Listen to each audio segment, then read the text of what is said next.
Hi everyone! I'm a huge Nightwish fan, and for many years I toyed with the idea to create a top 10 list of the best Nightwish songs. And every time I approached this idea, I found it very hard and impossible to do that. And here's why. First of all, they've had three singers, hopefully no more, and we don't want to compare those singers. Each of the three girls has a unique voice, unique style, and they are totally uncomparable. But when you want to compare those songs, you have to somehow incorporate the fact that they have been different types of voices. There are so many songs and so many types of songs. You have very heavy songs, you have softer songs, you have instrumental songs, large, long, epic one songs. You have singles, which are more mainstream friendly or radio friendly. You have opera based songs, you have more folk sounding songs, you have more acoustic songs, you have harder songs. It's very hard to pinpoint which song is better and which song is worse. And the third reason, and most important reason, is I'm not a professional. I'm not entitled to criticize or review any kind of songs. I have no musical background. The best I can do is 7 years of piano lessons. Actually, it was keyboard, so nothing. So I have no right to say this song is good and this song is bad. So I decided, screw it. I will just do a list of my favorite Nightwish songs. Songs that I like. And there will be 15 songs, not 10, because, I couldn't choose just 10. It was really, really, really hard. But it's always good to have some ground rules. And these are mine. We really don't compare singers. All three girls are good singers, totally different. Actually, I'm planning to do video when I talk more about this kind of stuff, and this video will just be the list of my favorite songs. Second of all, it has to be pure original Nightwish by song and by lyrics. It cannot be cover like Where Were You Last Night or Over the Hills and Far Away or Phantom of the Opera, and it cannot be covered song with original lyrics. So the heart asks pleasure first, and unfortunately no Walking in the Air. But guys, there are so many songs, I have to rule some of them out, immediately. And no instrumentals. Let's do this. Number 15, Dark Chest of Wonders. This song is a great opener. It's fast, it's hard, it's a little bit heavier, but still very melodic. It has a beautiful orchestra piece. It's very hard to sing, and lyrically it literally invites you to have some adventure. It's the first song in the album. It's basically saying, come and have adventure with this Dark Chest of Wonders, with this album. And it's a great opener in concerts, of course. And it basically has everything that Nightwish can on the base level offer. It has a narration by spoken word, not very much, but it's still there. It starts and ends with the boom. It's very great. Number 14, Last Ride of the Day. Dark Chest of Wonders was the opener, and Last Ride of the Day, it's something towards the end. It literally tells you to have the last ride, last adventure of the day of your life. This song fits perfectly with Annette's voice. It's a really good tailored song for her to sing. She feels really comfortable singing it live. Floor is giving a great rendition of the song. Again, the orchestrals are great. Number 13 is Weak Fantasy. We've had Tarja, we've had Annette, and then now we have Floor and Marco.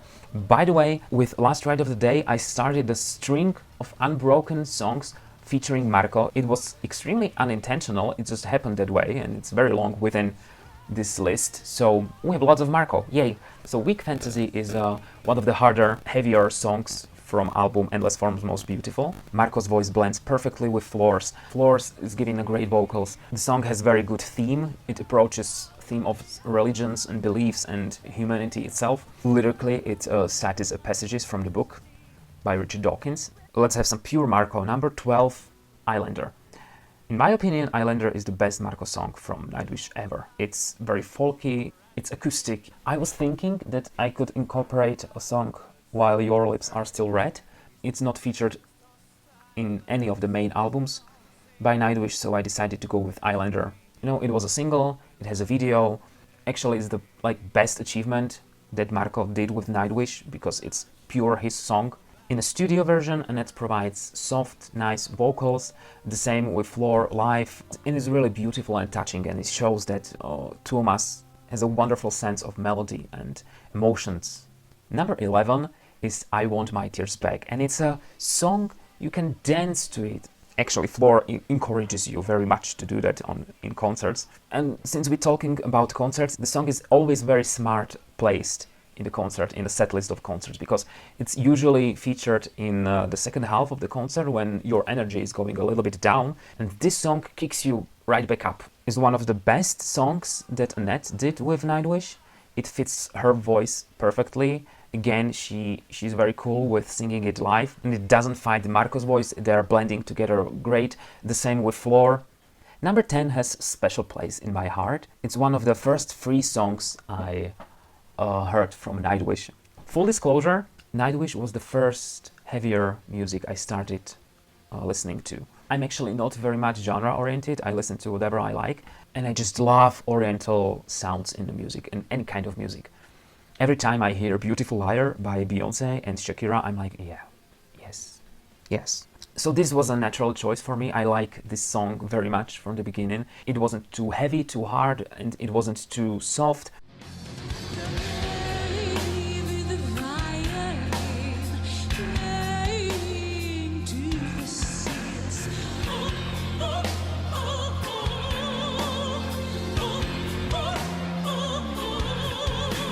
It has wonderful strings. It's not opera heavy. Of course, she uses her opera voice, but in very soft and theatrical way. Again, it has Marco. Tarja is playing with her voice like an instrument, like the actual siren, you know, she lures you.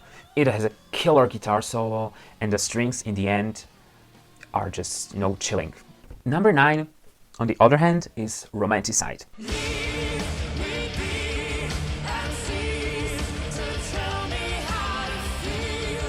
Like I said, Nightwish was the first heavier music I encountered, so I had to grow older a little bit to appreciate this kind of music. But when I did, Romanticide was the first really heavy, hard song from Nightwish that I fell in love with instantly.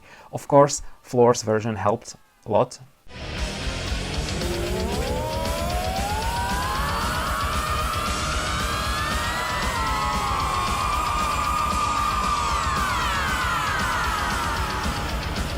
Number 8 is going to be the second heavy song I fell in love with, and that's Planet Hell. I'm actually a little bit scared of the song, because I don't know why it reminds me of the movie Event Horizon, which terrified me as a child. In my head there's some connection between the movie and the song. I don't know why, maybe because it features hell in the name of the song, I have no idea. Again, with Marco. With this song I prefer Tarja's voice, because, you know, it's a little bit opera-based, but Annette did a very interesting version. Since she's not possessing the opera voice, she did something else, and I think it's interesting.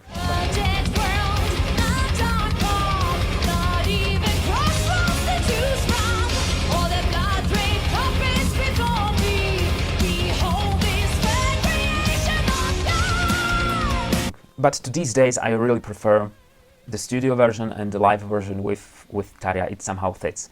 The same goes to number 7, which is Swan Heart. This is the first song from Nightwish that made me cry. It's just beautiful. I was looking for a better word, but there's nothing better than beautiful. It's soft and innocent. In the studio versions, the overlaying of Tarja's vocals is just like angel choir. Live, she gave this song everything.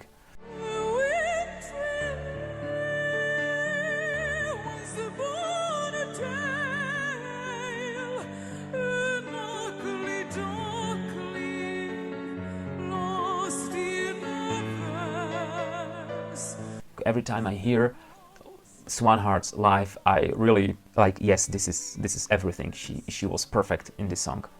And in a way, actually, I'm glad that neither Annette nor Floor yet were singing this song live. Maybe someday Floor will kill it, of course she will, because she's perfect. But right now, I'm very glad that this stayed Tarja's song to these days, because it's just heavenly. It's nice to have some reminder that once Nightwish sounded like that with Tarja, and Swan Hearts is one of the best songs with Tarja and Nightwish. Okay, let's do something newer. Number 6, Alpenglow. Like I Want My Tears Back, Alpenglow is a great energizer. In a studio version or in a concert, like Tuomas said in one of the interviews, it's pure Nightwish. You know, it's extremely melodic, it has a wonderful orchestra piece. The main metaphor in the song is incorporated in the name of the song. It's alpenglow. Alpenglow, it's actually an optical phenomenon. It appears as a horizontal reddish glow. I actually work and live most of the year in Austria, in Austrian Alpen, so I can experience it every day, every evening, every sunset, and it's wonderful.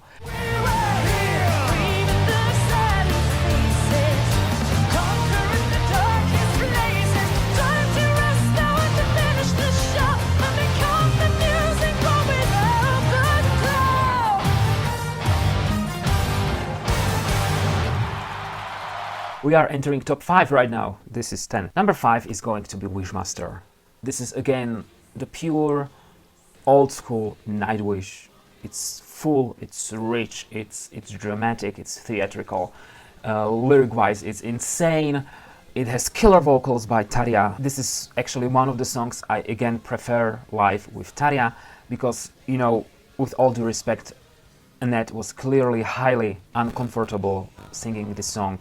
It really didn't fit her well. It's not her fault, you know, it's an opera-based song and she's not possessing an opera voice and it's not her fault.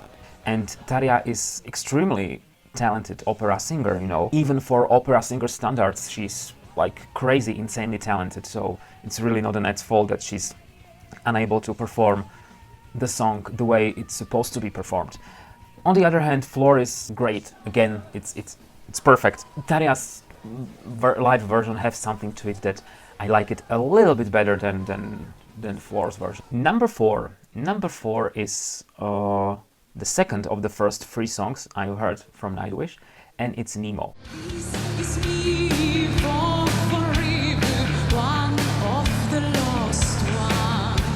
When we are talking about Tuomas as a great composer, usually we have in mind those larger, longer, epic songs. We have those orchestrals in mind, you know, we have the epicness in mind. But it's really important to be a great composer for songs like that, which are meant to be single or more radio friendly. We've heard this song in a couple of versions now. We had the acoustic version they did with Annette.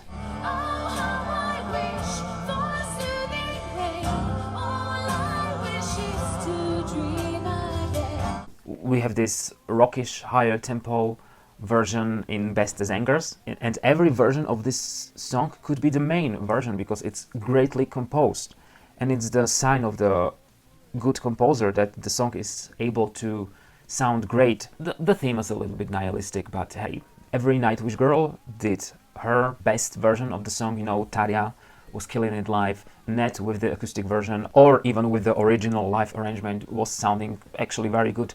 And you know, Floor did something, her Nemo is insane.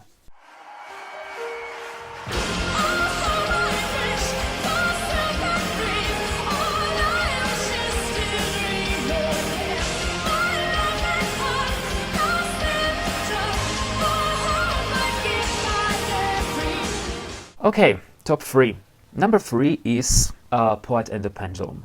And I have 2 very, very strong reasons. First of all, the theme of the song, it's extremely serious. It's basically musical suicide. I think anyone who watches this video is Nightwish fan, so we all know that Tuomas composed this song as a reflection of his emotions about letting go Tarja, about the backlash that he experienced from fans. The amount of hatred that he must have experienced is unbearable for some people.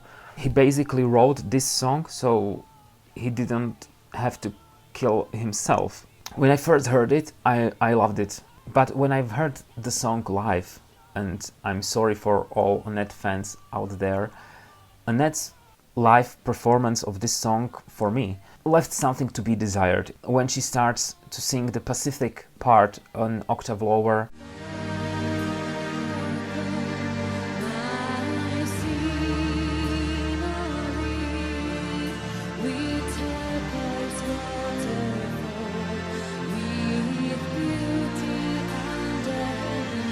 it was a little bit of letdown for me. I didn't feel what I think I was supposed to feel when I hear this song live. I felt like something is missing. That's it. And the second reason is the Floor's version. I actually broke to tears when I've heard Poet and the Pendulum with Floor, when she starts singing those crystal high notes.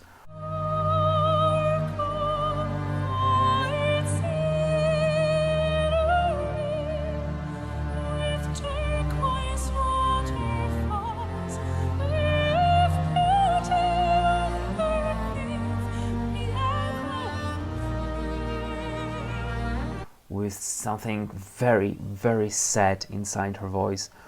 It was extremely touching. It was like out-of-body experience for me. It felt like she understood what is this song about and translated it to her voice and to her performance. And every time I hear this song live with Floor, I actually tear up a little bit because it's really, really strong and really great. And finally, number 2 and number 1. I actually changed those songs like 10 times because I wasn't sure. I decided that number 2 will be The Greatest Show on Earth, which I think is one of the best piece of music I have ever heard in my life. And yes, I tend to exaggerate in my life. It's actually reminding me of a piece of a classical composer called Bedřich Smetana. He was a musical composer from Czech Republic. And he did a piece called Vltava, which is a river in Czech Republic. And he composed a piece that mirrors the life of the river from its springs. The river is running through villages and towns and forests, and it's actually ending with the river entering the Black Sea, and it's a great musical piece. You should go listen to it. And this is actually, the same concept, from the beginning of the universe and creation of the earth into present time. From the first second, it's like, yes, this is how the creation of the universe sounds. I don't have to say much about it because the music speaks for itself, and Nightwish is more than just music. Every time it comes in my shuffle, I never skipped. I think it's crime to skip this song at any point. The narration is powerful. I actually tear up a lot with the Richard Dawkins narration. We are privileged to live and to experience life. We are all going to die, and that makes us the lucky ones. It's just, oh my god. Floor's vocals are insane. Marco's singing parts are great. The orchestra is the best Tuomas created so far. So, and before number 1, I think you already noticed that I didn't incorporate the new songs because I wanted to wait for the whole album to come out to see and hear them in the concept of the album. I think all 3 songs are great. I actually recorded reaction videos when they were released, and I'm planning to release those videos in the next couple of days. So that's why the songs are not here. I actually love all 3 of them. So, number 1, Ghost Love Score. I mean, at this point where you're really expecting something else, like Moondance. Actually, Moondance is a great song, so sorry for that, but Ghost Love Score, of course, Ghost Love Score. And I'm not going to say anything, because we all know Ghost Love Score. What is in Tuomas's heart and soul and mind and brain that he managed to create songs like that, and not just Ghost Love Score, but all of the songs. Like they say that artist's soul is the wild ocean, but Tuomas's soul is the whole universe. What is Ghost Love Score about? Tell me. And if 100,000 people answered this question, and every single one of them gave totally different answer, all of them would be right.